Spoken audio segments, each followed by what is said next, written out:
what if hiyo prison yako ya pussy kuescape inakupeleka into marriage? No.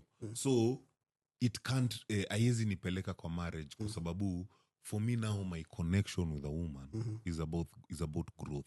Me, I'm not on survival mode for procreation. Exactly. Na ndio hapo ndio naenda sasa. Unaget so you've gotten that thing in that woman, but in marriage no, so it can't be marriage. That growth, it can't be marriage because so unasema mkutane na dem tu mkwetu mnaongea, nothing else, tukuwe useful to each other for as long as you can. Unaget but si ati nikushikilie senye naona yenyewe you are out of my league.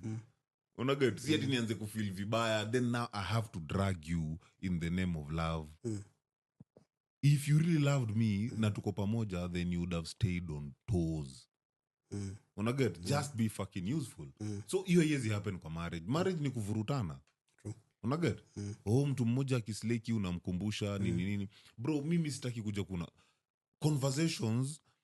We need to have the most minimum conversations as ever. Conversations zetu zinafaa kuwa tu story. But si ati nikuje nikwambie venye unafaa kubehave.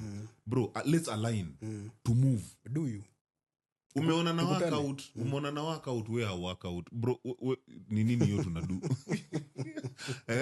Nikianza kukaa vizuri sasa hata siwezi dunga vizuri kwa sababu nikiwa na wewe iko like naona sasa unasikia vizuri uko bro kutoka pote biceps sasa wasichana kuangalia sana hadi saizi paka hata unavaa hadi sasa mavest.